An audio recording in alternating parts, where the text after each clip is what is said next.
नमस्कार दोस्तों, Moni official voice में आपका स्वागत है। आज की कहानी है बूढ़ी सास पर हाथ उठाने वाली बहू का ससुर ने किया बुरा हाल। दोस्तों, अगर आप हमारे चैनल पर नए हैं तो चैनल को अभी सब्सक्राइब कर बेल आइकन को प्रेस करना ना भूलें। चलिए तो कहानी शुरू करते हैं। किशोर लाल जी अपनी पत्नी के साथ तपती धूप में सड़क किनारे खड़े होकर ऑटो रिक्शा का इंतजार कर रहे थे। उन्हें इंतजार करते करते आधे घंटे से ऊपर का समय हो गया था, लेकिन कोई भी ऑटो या रिक्शा रुकने को तैयार नहीं था। थोड़ी देर बाद एक रिक्शा वाला आया और बोला, बाबूजी, लगता है आप दोनों बहुत देर से यहाँ खड़े हैं। आपको कहाँ जाना है? चलिए मैं छोड़ देता हूँ। रिक्शे वाले की बात सुनकर किशोर लाल जी की पत्नी गंगा जी ने उसे अपने घर का पता बताया और वो दोनों उस ऑटो में बैठकर अपने घर आ गए। दरअसल किशोर लाल जी 2 दिन से अपने दांतों की तकलीफ से परेशान थे। अभी अभी अपनी पत्नी के साथ डॉक्टर के यहाँ से घर लौटे ही थे कि तभी गंगा जी ने देखा बहू आरती किचन में खाना बना रही थी। अपने पति की हालत के बारे में सोचकर गंगा जी उठी और बहू के पास जाकर कहने लगी, बेटा, क्या तुम अपने ससुर जी के लिए पतली सी मूंग दाल की खिचड़ी बना दोगी? तुम्हारे ससुर जी के दांतों में दर्द होने की वजह से डॉक्टर ने उन्हें नरम और मुलायम चीज खाने की सलाह दी है। अभी रोटी खाने में तुम्हारे ससुर जी को तकलीफ होगी। गंगा जी ने बड़े सहमे लहजे में किचन में खाना बना रही अपनी बहू आरती से कहा। अपनी सास गंगा जी की बात पर आरती यकते हुए बोली, ओ बुढ़िया, ऑर्डर तो वैसे दे रही है जैसे किसी रेस्टोरेंट में वेटर को खाने का ऑर्डर दे रही हो। पतली सी खिचड़ी चाहिए बुढ़िया को। अरे, मैंने क्या ठेका उठा रखा है सबका? जो मुंह उठाए चली आई फरमाइश करने। जा यहाँ से, अब मेरे सिर पर मत नाचती रह, मुझे बहुत काम है। बहू के कटु वचन सुनकर गंगा जी सहम सी जाती हैं और आंसू मोतियों की तरह पलकों से टपकने लगते हैं। आंसू साफ करके सिर झुकाए हुए अपने कमरे में आती हैं।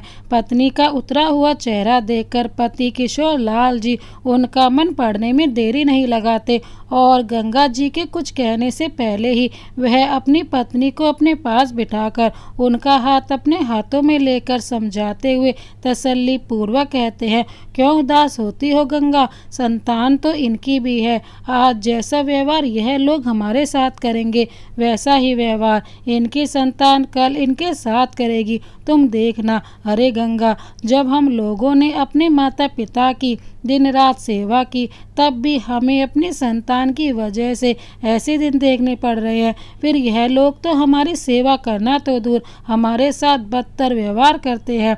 तो सोचो, इनकी संतान इनके संग कैसे कैसे दिन देखने पर मजबूर करेगी।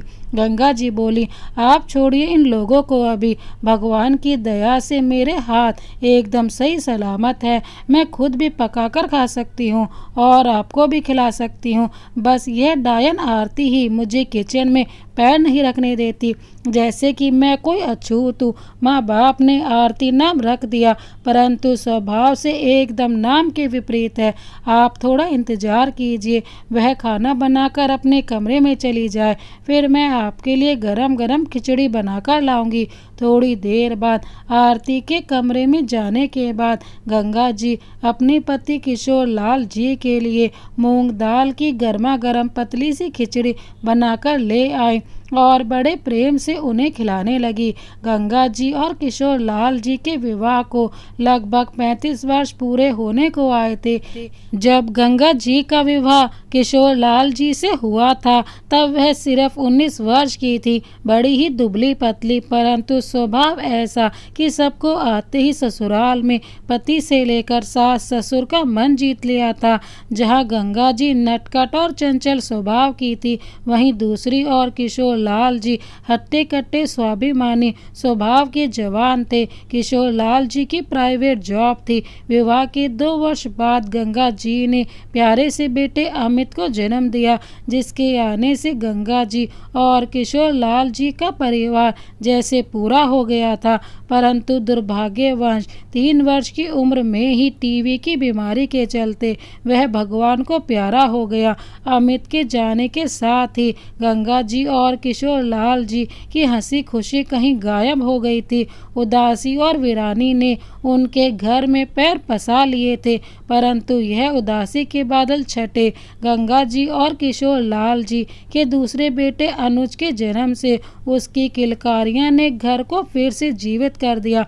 फिर अनुज के जन्म के 3 वर्ष बाद एक नन्ही सी गुड़िया पिंकी के आने से गंगा जी और किशोर लाल जी का परिवार फिर से पूरा हो गया था। नन्ही गुड़िया पिंकी के आते ही बड़े भाई अनुज और दोनों माता पिता का खिलौना बन गई। दोनों माता पिता अपने दोनों बच्चों को अत्यधिक प्रेम करते थे। दोनों दंपत्ति ने बड़े जतन और स्नेह से अपने घर को सींचा था। किशोर लाल जी की प्राइवेट जॉब होने के बावजूद भी पाई पाई जोड़कर दोनों ने अपने सपनों का महल खड़ा किया। दोनों ने बड़ी ही मेहनत करके अपना सुंदर और बड़ा सा घर बनाया था। उनके लिए वह महल से कम नहीं था। अपने दोनों बच्चों की परवरिश में भी उन्होंने खाने पीने पहनने की कोई कमी नहीं रखी थी। दोनों बच्चे अनुज और पिंकी की शिक्षा पर भी उन्होंने काफ़ी जोर दिया था। गंगा जी एक समझदार गृहिणी थी। पति की छोटी सी कमाई में तिनका तिनका जोड़कर वह अपने दोनों बच्चों को अच्छे स्कूल और कॉलेज में पढ़ाया। पिंकी बिल्कुल अपनी माँ की छवि थी, सुंदर, सुशील और थोड़ी सी नटखट। गंगा जी और किशोर लाल जी पिंकी की शादी बेटे से पहले करना चाहते थे, इसीलिए उन्होंने पिंकी की BSc होने के बाद ही एक अच्छे परिवार में उसका रिश्ता तय कर दिया था। अभी पिंकी वैसे शादी नहीं करना चाहती थी, लेकिन अपने माता पिता के कहने पर उसने शादी के लिए हाँ कर दिया और फिर 9 माह बाद ही पिंकी का विवाह नीरज के साथ संपन्न हो गया। गंगा जी और किशोर लाल जी ने नीरज के रूप में दामाद नहीं एक बेटा पाया था। नीरज बहुत ही समझदार, संस्कारी और अच्छे स्वभाव वाले व्यक्ति थे। गंगा जी और किशोर लाल जी को अपने माता पिता के समान ही सम्मान दिया करते थे। नीरज जी रेलवे सरकारी में कर्मचारी थे, जिस कारण उनका ट्रांसफर होता रहता था, इसलिए वे लोग गंगा जी और किशोर लाल जी से मिलने कम ही आ पाते थे। परंतु उनकी प्यारी सी 8 वर्षीय बेटी परी अपने नाना नानी से मिलने को हमेशा ही बड़ी उत्साहित रहती थी। अनुज की प्राइवेट जॉब लगने के बाद उसने भी अपनी पसंद की लड़की आरती से शादी कर ली। अनुज ने आरती की छवि अपने माता पिता के सामने ऐसी दिखाई, उसे गंगा जी और किशोर लाल जी को लगा कि बहू के आने से घर की रौनक और ज़्यादा बढ़ जाएगी। परंतु हुआ उसके विपरीत। आरती के आने से जैसे घर के सारे रंग फीके ही पड़ गए थे। जैसा नाम उसके ही विपरीत उसका व्यक्तित्व था, कठोर, निर्दयी, बेहद बदतमीज। सास ससुर को मान सम्मान देना तो दूर की बात, वह तो सास ससुर के साथ ऐसा बर्ताव करती थी जैसे गंगा जी उसकी सास नहीं सौतन हो। आज भी आरती गुस्से में लाल पीली पति के आने का इंतजार कर रही थी। जैसे ही अनुज ऑफिस से घर आया, उसने आते ही अनुज पर आंखें निकाल निकाल कर भड़काना शुरू कर दिया था। आरती अक्सर अपने पति को भड़काया करती थी। वह बोली, क्यों जी, आपके बूढ़े माँ बाप मुझे क्या समझ रखे हैं? मैं कोई नौकरानी हूँ या कोई अलाउद्दीन के चिराग से निकला हुआ जिन हूँ? जब देखो तुम्हारे बूढ़े माँ बाप मेरे सामने खाने की नई नई फरमाइश लेकर पहुँच जाते हैं। अनुज भी पालतू कुत्ते की तरह दुम हिलाते हुए चुपचाप आरती की कड़वी बातें सुन रहा था। आरती बोली, आपने क्या बोला था? शादी से पहले मुझे कि आरती डार्लिंग, तुम तो मेरे दिल की मालकिन हो, तुम्हें तो मैं अपने घर की रानी बनाकर रखूंगा, तुम्हारे लिए चांद तारे तोड़कर लाऊंगा, और यह देखो रानी की बजाय मुझे नौकरानी बनाकर रख दिया है। अरे मैं अकेले अकेले क्या क्या करूं? आपका काम करूं, आपके 2-2 सपूतों को संभालूं, या उन दोनों बुढ़ों की सेवा करूं, या उनकी फरमाइशों को पूरा करूं? अनुज डरते डरते मुस्कुराते कहता है, आरती रानी तुम गुस्सा क्यों करती हो? अरे माँ किस काम आएगी? तुम माँ से काम क्यों नहीं करवाती हो? पूरा दिन खा पी कर बिस्तर ही तो तोड़ती हैं दोनों बुढ़ा बुढ़ी। जब देखो तुम ही काम में लगी रहती हो। अरे मेरी माँ को काम बता दिया करो। पति की बात सुनकर आरती फिर आंखें दिखाते हुए बोली, नहीं जी, मुझे ना उनका काम करना है और ना ही उनसे अपना काम करवाना है। आप क्या चाहते हो? उनसे अपना काम करवा कर मैं अपना काम और बिगाड़ लूं? मुझे आपकी एक बात नहीं सुननी। आज मैं बता दे रही हूँ, या तो आप उन दोनों बुड्ढों की रसोई अलग कर दो, नहीं तो मैं अपने मायके चली जाऊंगी, वह भी अकेले। फिर संभालना अकेले, आप अपने दोनों बेटों को और अपने सन की माँ बाप को। अनुज बोला, शांत हो जाओ जाने मन, अब गुस्सा थूक भी दो। मेरी प्यारी पत्नी, मैं अभी इलाज करता हूँ उन दोनों का, चलो आओ मेरे साथ। आरती और अनुज गुस्से में तिल मिलाते हुए गंगा जी और किशोर लाल जी के कमरे की तरफ जाते हैं। अनुज को, जो अभी भीगी बिल्ली बनकर आरती की ऐसी बातें सुन रहा था, जैसे एक नालायक बच्चा अपने अध्यापक की डांट सुनता है, अपने माता पिता के सामने शेर की तरह दहाड़ते हुए कहता है, तुम दोनों को आखिर दिक्कत क्या है? क्यों चैन से नहीं जीने देते हो आरती को? और दिन भर मेरी पत्नी को परेशान करते रहते हो। क्यों इतना जलते हो तुम दोनों कि पसंद की लड़की से शादी कर लेता, तब तो तुम दोनों बुढ़ा बुढ़ी बहुत खुश रहते ना, क्योंकि मैंने अपनी पसंद की लड़की को बहू बना कर ले आया, इसीलिए बेचारी को टॉर्चर करते रहते हो हर समय। अनुज की बात सुनकर गंगा जी और किशोर लाल जी दंग रह जाते हैं और किशोर लाल जी कहते हैं कि बेटा, यह कैसे इल्ज़ाम लगा रहा है तू हम पर? तू तो हमारा इकलौता बेटा है, भला हम तुझसे और बहू से क्यों जलने लगे?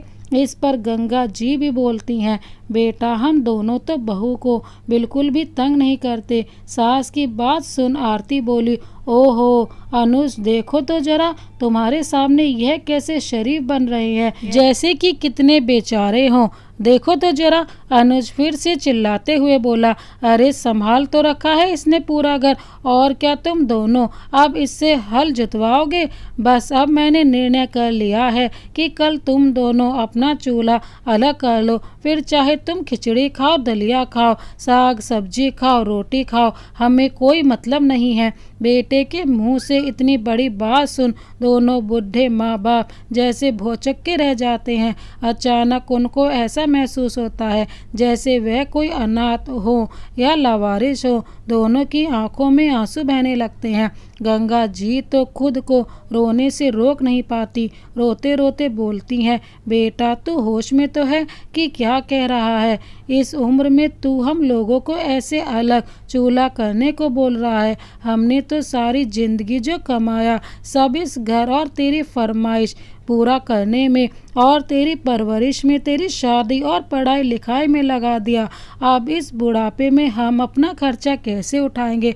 अनुज बोला, मैं कुछ नहीं जानता, कल से आरती तुम लोगों के लिए खाना नहीं बनाएगी बस। और वैसे भी इस उम्र में तुम लोगों का खर्चा ही क्या है? क्यों चाहिए तुम्हें इतने पैसे? अरे राम नाम जपो बस। फिर पत्नी की तरफ देखते हुए कहता है, आरती अपने पुराने पड़े बर्तनों में से कुछ बर्तन पुराना छोटा वाला गैस का चूल्हा इनको दे देना, और फिलहाल इनको अपने सामान में से थोड़ा आटा चावल वगैरह भी दे देना, बाद की बात में देखा जाएगा। अनुज अपने बूढ़े माँ बाप को अपना फरमान सुनाकर पत्नी का हाथ पकड़कर वहाँ से चला जाता है और पीछे रह जाते हैं आंखों में आंसू और दिल में पीड़ा लिए उसके बूढ़े माँ बाप, जिन्होंने अपने इकलौते बेटे की अब तक हर मांग हर इच्छा पूरी की थी।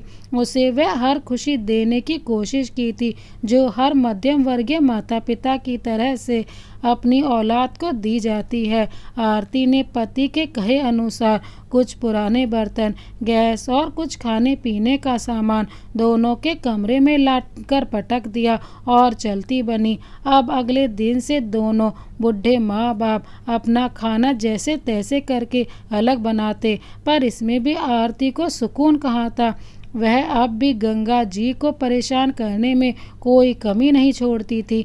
एक दिन गंगा जी बड़ी मुश्किल से अपने कपड़े धोकर बाहर आंगन में रस्सी पर सुखा रही थी। तभी आरती भी अपने धुले हुए कपड़े की बाल्टी लेकर वहां आती है और गंगा जी के धुले कपड़े रस्सी से नीचे फेंकते हुए बोली, हे बुढ़िया, अभी तो मैं भी कपड़े धोकर लाई हूँ। पूरी रस्सी पर तू ही अपने कपड़े डाल देगी तो मैं अपने कपड़े तेरे सर पर फैलाऊंगी क्या? तुझे दिखाई नहीं दे रहा था जब मैं कपड़े धो रही थी तो तेरी हिम्मत कैसे हुई यहाँ पर कपड़े फैलाने की? वह बाल्टी रखते हुए गिरे हुए कपड़े फिर से उठा लिए और वापस धोकर इस बार छत पर सुखाने के लिए चली गई, क्योंकि वह एक समझदार महिला थी, इसीलिए जानती थी कि ऐसे लोगों से बहस या झगड़े में पड़ना समझदारी की बात नहीं है। अगले दिन बाहर आंगन में बनी हुई टंकी पर गंगा जी अपने झूठे बर्तन धोने के लिए बैठी तो आरती फिर से उनको देखकर दौड़ते हुए अपने भी बर्तन धोने के लिए ले आई और बोली, चल हट बुढ़िया, पहले मुझे बर्तन धोने दे, तू मेरे बाद धोना। बहू की बात पर गंगा जी बोली, बहू तू तो अपने किचन में सिंक में भी बर्तन धो सकती है, यहाँ पर मुझे धोने दे। सास की बात पर आरती मुंह बनाते हुए बोली, मैं तेरी गुलाम नहीं हूँ बुड्ढी कि तेरे इशारों पर नाचूं, जो तू बोले वही करूँ, जहाँ तू बोले वहाँ बर्तन धोऊं। बहू की बात सुनकर गंगा जी एक बार फिर से गुस्से का घूंट पीकर रह गई।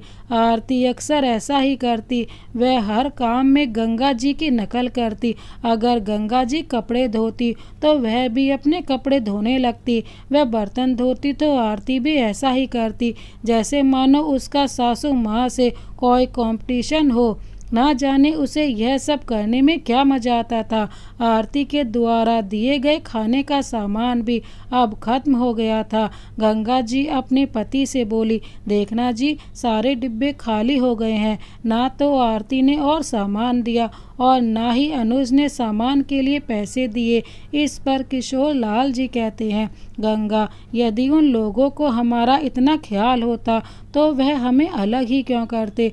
गंगा जी बोली, परंतु अनुज ने कहा था कि वह हमें खर्चे के लिए पैसे तो देगा ही, फिर हमें उसे बताना चाहिए कि हमारा सब सामान खत्म हो गया है, फिर वह हमें पैसे दे या सामान। किशोर लाल जी बोले, ठीक है, तुम एक बार जाकर उससे बात कर लो। गंगा जी अनुज के ऑफिस से आने के बाद उसे अपनी सारी परिस्थिति बताते हुए कहती हैं, बेटा, हमारा सारा सामान खत्म हो गया है, सारे डिब्बे खाली हो गए हैं, या तो तू आरती से थोड़ा सामान दिलवा दे या थोड़े से पैसे दे दे तो मैं खुद सामान खरीद लाऊंगी। माँ की बात सुनकर अनुज अपमानजनक लहजे में बोला, इतनी जल्दी टकार गए तुम दोनों, इतना सारा सामान? समझ गया मैं तुम्हारी चालाकी, तुम्हें सामान के बहाने पैसे चाहिए मौज मस्ती करने के लिए। लेकिन कान खोलकर सुन लो, मेरे पास तुम लोगों की अय्याशियों के लिए फालतू पैसे नहीं है और ना ही आरती अब तुम्हें किचन में से एक चावल का दाना भी देगी। अब मेरे सिर पर खड़ी मत रहो, अभी ऑफिस से आया हूँ, देख नहीं रही हो? चैन से सांस तो लेने दो मुझे और जाओ यहाँ से, मुझे थोड़ा आराम करने दो। बेटे के मुंह से इतने कटु वचन सुनकर अपने आंसू रोक नहीं पाई और बेटे की जिल्लत भरी बातें सुन उनकी तो आगे कुछ बोलने की हिम्मत ही ना हुई। उनकी स्थिति ऐसी थी मानो काटो तो खून नहीं। रोते रोते वे कमरे से वापस आई और किशोर लाल जी को सारी बात बताई। किशोर लाल जी ने पत्नी को बड़े प्यार से चुप कराया और उनको तसल्ली दी और कहा कि अभी तुम्हारा पति जीवित है, गंगा तुम फिक्र मत करो, मैं तुम्हें ऐसी संतान की वजह से ना ही रोने दूंगा और ना ही भूखा मरने दूंगा। फिलहाल तो हमारे पास दोपहर का बचा हुआ खाना है, तुम भगवान का नाम लेकर खाओ और आराम से रहो, मैं कल कुछ करता हूँ। गंगा जी बोली, परंतु आप क्या करोगे? आपकी तबीयत तो पहले ही ठीक नहीं रहती। पर गंगा, जब तक जीवित हैं ऐसे भूखे भी तो नहीं मर सकते ना। देखता हूँ बाहर जाके कुछ ना कुछ तो हाथ पैर मारूंगा ही, चाहे कोई मजदूरी हो ही क्यों ना करनी पड़े। किशोर लाल जी ने पत्नी की बात का उत्तर देते हुए कहा और पत्नी को तसल्ली से खाना खिलाकर दोनों लोग सो गए। सुबह में अब दोनों के पास खाने को कुछ ना था। ऐसी स्थिति में भूखे पेट पत्नी के मना करने पर भी किशोर लाल जी किसी काम की तलाश में 2 पैसे कमाने की आशा लिए घर से निकल पड़ते हैं, पर बूढ़ी हड्डियों और भूख की आंतें कहाँ तक साथ दे पाती। मोहल्ले की गली पार करते ही वह कमजोरी की वजह से चक्कर खाकर गिर पड़ते हैं। किशोर लाल जी ने सुबह से कुछ भी नहीं खाया था, जिस वजह से उन्हें चक्कर आ रहे थे और वे वहीं गिर जाते हैं। तभी मोहल्ले के कुछ लड़के उनको देखते हैं तो उठाकर घर छोड़ाते हैं और गंगा जी से उनका ख्याल रखने को बोलते हैं। गंगा जी पति की ऐसी बेशो हालत में देखकर एकदम घबरा जाती हैं। किशोर लाल जी को लेटाकर सबसे पहले पानी पिलाती हैं और रोते रोते कहती हैं, मैंने मना किया था आपको मत जाओ, पर मेरी बात नहीं मानी आपने। आज अगर आपको कुछ हो जाता। इतना कहकर वह और ज़्यादा रोने लगती हैं। किशोर लाल जी इस समय कुछ बोलने की हालत में नहीं थे। फिर गंगा जी अपने आप को संभालते हुए कहती हैं, आप थोड़ी देर आराम कीजिए, थोड़ी देर में तबीयत आपकी संभल जाएगी तो मैं आपको पड़ोस वाले क्लिनिक में ले चलती हूँ। अग्रवाल जी का बेटा डॉक्टर है, बड़ा ही आदर सम्मान करता है वह आपका, आपसे थोड़ी दवाई के पैसे भी नहीं लेता। थोड़ी देर बाद किशोर लाल जी को सहारा देकर पड़ोस के क्लिनिक में लेकर जाती हैं तो डॉक्टर उनके दांत लगवाने का सुझाव देते हुए कहता है, चाचा जी को दवाई की ज़रूरत नहीं है, इनको अच्छे खान पान की ज़रूरत है। दांत ना होने की वजह से खाना अच्छे से नहीं खा पाते हैं, इसीलिए कमजोरी आ गई है। फिलहाल मैं अपने पास से ताकत की कुछ कैप्सूल दे देता हूँ, फिर आप उनके दांत लगवा दीजिएगा, जिसकी वजह से वे खाना अच्छे से खा पाएंगे, ताकि वे अच्छे से खाना खा पाएं। गंगा जी अनुज के आगे गिड़गिड़ाते हुए पैसे की भीख मांग रही थी, परंतु अनुज जरा भी दया नहीं खाता है, पैसे देने के लिए साफ मना कर देता है और उस दिन अपनी बीमार बूढ़े माँ बाप को घर में से अकेला छोड़ पत्नी और बच्चों के साथ 5 दिन की ट्रिप पर निकल जाता है। संयोगवश उसी दिन अनुज के जाने के बाद भगवान मसीहा बनाकर पिंकी और नीरज को भेज देते हैं, जो लगभग पूरे 1 साल बाद गंगा जी और किशोर लाल जी से मिलने आ रहे थे। परी भी अपने नाना नानी से मिलने को बड़ी ही उत्साहित थी, परंतु खुशी खुशी जैसे ही वे लोग गंगा जी और किशोर लाल जी के कमरे में जाते हैं, बीमार भूख से तड़पते हुए अपने माता पिता को देखकर हक्के बक्के हो जाते हैं। पिंकी की तो जैसे रूह कांप जाती है। परी भी लगभग भागकर नानी के गले लगकर रो पड़ती है। गंगा जी और किशोर लाल जी भी बेटी और दामाद को देखकर बहुत रोते हैं और सारी स्थिति का वर्णन करते हैं। पिंकी और नीरज को तो इतना गुस्सा आता है कि अगर अनुज और आरती इस समय उनके सामने होते तो वह लोग उनका मार मार के भरता बना देते। पिंकी और नीरज इस समस्या का हल ऐसे निकालते हैं कि अनुज और आरती के ट्रिप पर वापस आने से पहले ही अपने माँ बाबू जी को गंगा जनरल स्टोर के नाम से इनको विश्राम कक्ष के आगे ही एक छोटा सा सेटअप लगवाकर जनरल स्टोर की छोटी सी दुकान खुलवा देते हैं, जिससे कि गंगा जी और किशोर लाल जी का समय भी बच जाए और उनको पाई पाई के लिए बेटे बहू के आगे हाथ भी न फैलाने पड़े। माँ और बाबूजी का ख्याल रखने का बोल वे लोग चले जाते हैं। जैसे ही अनुज और आरती ट्रिप से वापस आते हैं तो गंगा जी जनरल स्टोर को देखकर दोनों चौंक जाते हैं। दोनों समझ गए थे कि यह मदद पिंकी और नीरज के सिवाय दूसरा और कोई नहीं कर सकता। आरती, जो कि हर काम में अपनी सास की कॉपी करती थी, सास की दुकान देखकर अपने पैर पटकते हुए अपने पति से कहती है, देखा बुढ़ा बुढ़ी में अभी भी कितना दम है। हम ट्रिप पर गए थे तब दोनों बीमारी का कैसे नाटक कर रहे थे, और इतनी जल्दी दुकान भी खोल कर बैठ गए। जब यह बुढ़े इस उम्र में दुकान खोल सकते हैं तो मैं क्यों नहीं, मुझे भी आप ऐसी ही सेम टू सेम दुकान खुलवा कर दो। उसकी जिद के आगे अनुज भी हार जाता है और उसको ठीक अपने माँ पिताजी की दुकान के सामने ही आरती जनरल स्टोर के नाम से दुकान खुलवा देता है। आरती ने दुकान खोलते ही फिर से गंगा जी को तंग करना शुरू कर दिया। जो ग्राहक गंगा जी की दुकान की तरफ आते बड़ी चालाकी से आरती सभी ग्राहकों को लुभाते हुए कहती, अरे बहन जी, आप मेरी दुकान पर आइए, एक से एक बढ़कर अच्छी क्वालिटी के एकदम साफ सुथरे सामान रखती हूँ। वह सामने वाली दुकान पर तो सारा सामान नकली मिलता है, आप यहाँ मेरी दुकान पर आइए, देखिए सारी वैरायटी उपलब्ध है, दाल चावल मेवा मसाले सब A1 क्वालिटी के मिलेंगे। अब तो ऐसे ही चालाकी करके आरती सारे ग्राहक अपनी दुकान की तरफ खींच लेती थी। उधर गंगा जी और किशोर लाल जी को नुकसान होने लगा था, क्योंकि उनकी दुकान पर आने वाले ग्राहक सब आरती की दुकान पर जाने लगे थे। इधर आरती अपने ग्राहक बढ़ाने और अच्छी इनकम की खुशी मनाने लगी थी, परंतु पिछले मोहल्ले की जो कांता आरती की दुकान से एक दिन पहले ही सिर धोने के लिए शैम्पू लेकर गई थी, वह गुस्से से लाल पीला हुई वापस आरती की दुकान पर पहुंची और गुस्से में लाल होते हुए बोली, ओहो आरती मैडम, देख देख देख, तेरी दुकान से खरीदा हुआ शैम्पू मेरे सिर का क्या हाल कर डाला।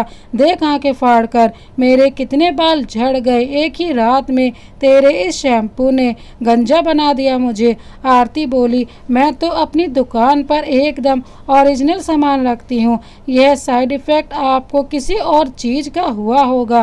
कांता बोली, अरे एक तो चोरी, ऊपर से सीना चोरी, एक तो डुप्लीकेट एक्सपायर्ड सामान बेचती हो, ऊपर से अपनी गलती भी नहीं मानती हो, तुम तो बहुत ही ज्यादा बेकार औरत हो। देख, तू अभी सारे मोहल्ले को जमा करती हूँ, पायल इमली अनोखी, आओ आओ सब यहाँ आओ, देखो भाई ये सब लोग देखो इस आरती को। सीना चोरी कांता की आवाज़ सुन सभी लोग आरती की दुकान के सामने जमा हो जाते हैं और कई और लेडीज भी आरती के सामान की शिकायत करती हैं। सभी औरतें बहुत गुस्से में आरती की दुकान पर इकट्ठा हो जाती हैं। किसी के मुंह पर उसकी दुकान से खरीदी हुई क्रीम से मुहासे निकल आते हैं तो किसी के बाल काले होने की वजह सफ़ेद हो जाते हैं। सारी लेडीज अपनी अपनी शिकायतें लेकर आरती पर झल्ला पड़ती हैं और सभी लेडीज उससे अपने सामान के पैसे वापस मांगने लगती हैं। आरती इतनी सारी लेडीज को एक साथ देखकर घबरा जाती है, क्योंकि चोर की दाढ़ी में तिनका जो होता है वह सच में कम दाम में ज़्यादा लाभ उठाने के लिए डुप्लीकेट सामान लाती थी, जबकि गंगा जी और किशोर लाल जी एकदम ओरिजिनल सामान लाते थे। अब सारे ग्राहक फिर से गंगा जनरल स्टोर से ही सामान खरीदने लगते हैं। उधर आरती की दुकान पर अब कोई चिड़िया का बच्चा भी नहीं आता है, परंतु उसने अपने खर्चे इतने अधिक बढ़ा लिए थे जो इतनी कम दुकानदारी में पूरे नहीं होते। वह फिर बेचारा सामान लेकर अपनी सासू माँ से कुछ पैसे 10 दिन के बाद पर उधार मांगने आती है। किशोर लाल जी तो गंगा जी को मना करते हैं, परंतु गंगा जी उनकी रोनी सूरत देखकर पिघल जाती हैं और पैसे दे देती हैं। लेकिन जब आरती 15-20 दिन के बाद भी पैसे नहीं लौटाती तो गंगा जी उससे पैसे मांगते हुए कहती हैं, बहू तूने तो 10 दिन के बाद से पैसे लिए थे, 20 दिन गुजर चुके हैं, दुकान का सारा सामान खत्म हो चुका है, मुझे सामान लाना है, ला पैसे दे दे। गंगा जी बड़े आशा भरे स्वर में आरती से बोलती हैं तो आरती नाक मुंह बनाकर बोलती है, बुढ़िया तूने भी हद कर दी है, मैं कौन सा तेरे पैसे लेकर भाग रही हूँ, एक तो तूने मेरे ग्राहक तोड़ दिए, ऊपर मुझसे बार बार पैसे मांगती है, मैं कहीं भागी नहीं जा रही हूँ, मिल जाएंगे तेरे पैसे जब तेरा बेटा देगा मुझे। लेकिन बहू तू बोल रही थी कि मैं बार बार पैसे मांगती हूँ। मैंने कब मांगे? 10 दिन के वादे के लिए थे। आज 20 दिन हो चुके हैं। पहली बार आई हूँ तुझसे पैसे मांगने। आज भी तूने 100 बातें सुना डाली। ओहो बुढ़िया, तेरे तो ज़्यादा ही पर निकल आए हैं। इतना बोलना आ गया है तुझे। जरा सा काम चलने लगा तो अरे मेरे सामने जुबान चलाने लगी। बेटा और बहू कभी पूछते नहीं, कभी पैसे नहीं देते। अब हमारे पैसे भी लेकर वापस देने का नाम नहीं लेते। ऐसा कब तक चलेगा जी? गंगा जी ने खाना बनाते हुए अपने पति से कहा तो किशोर लाल जी बोले, यह आजकल की संतान ऐसी ही है, तो सोचो आगे इनकी संतानें कैसी होंगी। जैसा यह लोग हमारे साथ कर रहे हैं, इनका तो फिर भगवान ही मालिक है। और अगर अब तुमने एक भी पैसा इन कपूतों को दिया तो मुझसे बुरा और कोई ना होगा। हाँ जी, जानती हूँ, आगे से ध्यान रखूंगी। चलो अब खाना खाते हैं। दोनों खाना खाते हैं और आराम से सो जाते हैं। सुबह जल्दी उठ पूजा पाठ कर हर रोज की तरह गंगा जी और किशोर लाल जी दुकान पर जाते हैं और देखते हैं दुकान के आगे बहुत गंदगी वाला कूड़ा पड़ा हुआ था। दोनों ने जब यह देखा तो उल्टी होने को आई गई। दोनों ने बहुत मुश्किलों के साथ गंदगी साफ की, धोया और धूपबत्ती जलाई। तब कहीं जाकर कुछ मन ठीक हुआ। उसके बाद आरती ने दुकान खोली तो आंखें फाड़ फाड़ कर सास ससुर को घूरे जा रही थी, क्योंकि दुकान के बाहर गंदगी डालने का काम उसी ने किया था। आरती हमेशा अपने सास ससुर को परेशान करने का कोई भी मौका नहीं जाने देती थी। उनके साथ पागलों वाली हरकतें किया करती थी, जिससे उनका दिमाग खराब होता रहता था। लेकिन बहू के साथ ज़्यादा मुंह नहीं मारते थे। दोनों दंपत्ति ने दुकान के सामान के लिए कुछ रकम इकट्ठा कर ली थी और कुछ बहू से लेकर सामान लाने की योजना बना रहे थे। दुकान बंद करने के बाद रात में फिर गंगा जी ने आरती से अपने पैसे के लिए कहा, बहू आज तो पैसे दे दो, हमें कल सामान लाना है। इतना सुन आरती फट पड़ी और गुस्से से लाल सांस पर भड़के जा रही थी। गंगा जी को भी गुस्सा आ गया। मैंने अपने पैसे मांगकर कौन सा पाप कर दिया जो तू इतना तड़क रही है? उन दोनों की आवाज़ सुन किशोर लाल जी भी कमरे से बाहर आ गए और बोले, बहू थोड़ी सी तो लाज शर्म कर लिया करो। तेरी सास है, वह सास भी तो माँ ही होती है। किशोर लाल जी ने आरती को समझाते हुए कहा तो आरती और ज़्यादा भड़क गई। माँ? अरे हाँ, यह माँ नहीं डायन है, डायन, जो अपने बेटे बहू को जरा सा पैसे देकर ही मांगने आ जाती है। इतना सुन किशोर लाल जी क्रोधित हो उठे और गंगा जी का हाथ पकड़कर उन्हें कमरे में लेकर चले गए। इतने में अनुज भी आ गया। पत्नी को गुस्से में लाल देखकर पूछने लगा, अब क्या हो गया भाग्यवान? आरती पैर पटकते हुए कमरे में चली गई। उसके पीछे पीछे अनुज भी कमरे में चला गया। उधर किशोर लाल जी से गंगा जी कहती है, मुझे इतना गुस्सा आ रहा था कि बस आज कोई अनर्थ ही हो जाता। देवी समान सास को भी डायन बोल रही थी। आज तो मेरा हाथ ही उठ जाता। अच्छा हुआ आप मुझे कमरे में ले आए। यह तो बहुत ही बदतमीज लड़की है। पता नहीं हम किस मनुष्य घड़ी में इसको बहू बनाकर यहाँ लाए थे। इसे बड़ों के सम्मान का कोई भी लिहाज नहीं है। चलो मैंने खाना बना दिया है, खाना खा लो आप। तुम क्यों नहीं खाना खा रही हो?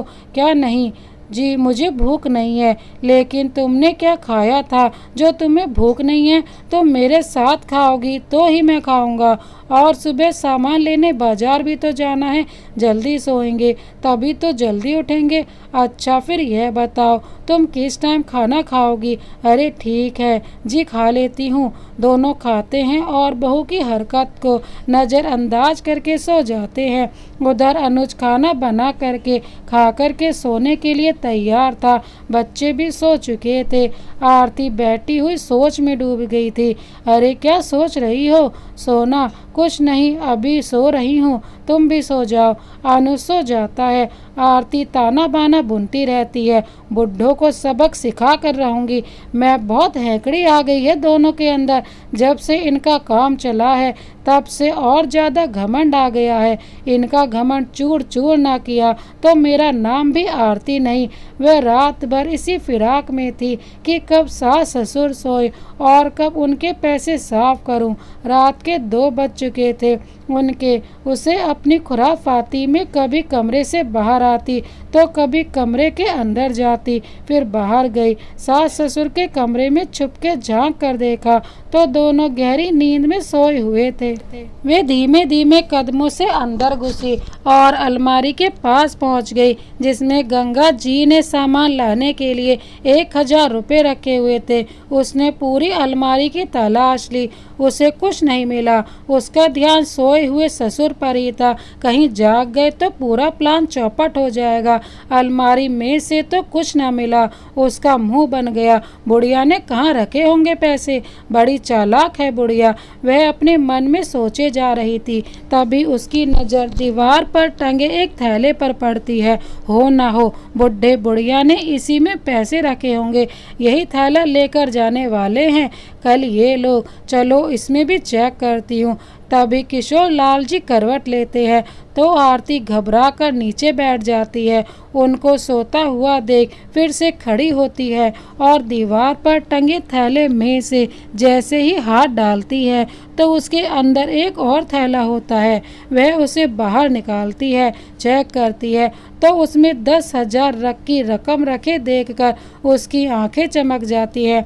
वह पैसे देख इतनी उत्साहित होती है कि वही थैला ले धीमे धीमे कदमों से कमरे के बाहर आ जाती है और चैन की सांस लेती है। शुक्र है भगवान का, सांप भी मर गया और लाठी भी न टूटी। सोचते हुए अपने कमरे में जाकर अपनी अलमारी में वह पैसे वाला थैला रख देती है और बिस्तर पर पलटी मारकर आराम से सो जाती है। हर रोज की तरह गंगा जी और उनके पति सुबह सुबह उठकर नहा धोकर पूजा पाठ नाश्ता करके जैसे ही चलने के लिए थैला उठाकर उसमें हाथ देते हैं तो उसमें थैला ना पाकर घबरा जाते हैं। थैले को बार बार चेक करते हैं। उसे उलट पुलट करके देखे जा रहे थे। दोनों पसीने से तर हो चुके थे। बूढ़ी हड्डियों ने दिन रात की कड़ी मेहनत कर वह रकम इकट्ठा की थी। दोनों का हार्ट फेल होने को आ गया था। मेरे सामने ही तो रखे थे गंगा तुमने, इसमें पैसे फिर कहाँ गए, किसने उठा लिए? किशोर लाल जी ने घबराते हुए कहा, कहाँ जाएंगे? यह काम आरती के अलावा और कौन कर सकता है? हमारे घर में चोर के आने से तो रहे। रात उसके साथ कहा सुनी हो गई थी, देखा नहीं था तुमने कैसा व्यवहार कर रही थी, तो क्या वह पैसे नहीं चुरा सकती?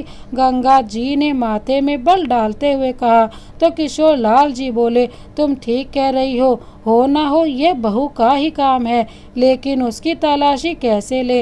अब तो अनुज भी जागने वाला होगा और बहू को तो तुम जानती ही हो, अगर उसको कुछ भी बोलेंगे तो वो तो बवंडर मचा देगी। अरे बवंडर मचाए तो मचाए, हमारी मेहनत के पैसे हैं, ऐसे नहीं जाने दूंगी। इतना कह दोनों अनुज के कमरे में चले जाते हैं। अनुज जाग गया होता है, आरती सो रही होती है। सुबह सुबह ऐसे अचानक अपने माता पिता को अपने कमरे में देख अनुज हैरान रह जाता है। क्या बात है, तुम दोनों को शर्म नहीं आई? क्या बेटे बहू के कमरे में घुसे आ रहे हो? हमें तो शर्म है, लेकिन तेरी पत्नी को शर्म नहीं है जो रात में चोरी करती फिरती है। किशोर लाल जी ने कहा तो अनुज चिल्ला उठा, जबान संभाल कर बात करो, होश में भी हो क्या बोल रहे हो? अनुज की तेज आवाज सुन आरती और बच्चे भी उठ जाते हैं। क्या बात है जी, क्या हुआ? सुबह सुबह ये लोग हमारे कमरे में क्या कर रहे हैं?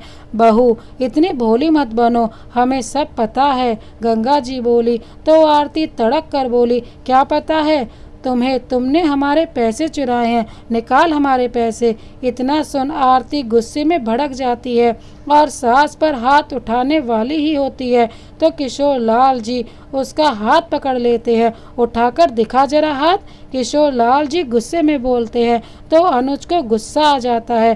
कैसा व्यवहार कर रहे हो मेरी पत्नी के साथ? बूढ़े, एक तो झूठा इल्जाम लगा रहे हो, ऊपर से इतना घटिया व्यवहार भी कर रहे हो। तो फिर तू तलाशी दिलवाना अपने कमरे की, अगर झूठा इल्जाम है तो। अनुज को इतना इल्म नहीं था कि उसकी पत्नी चोरी भी कर सकती है।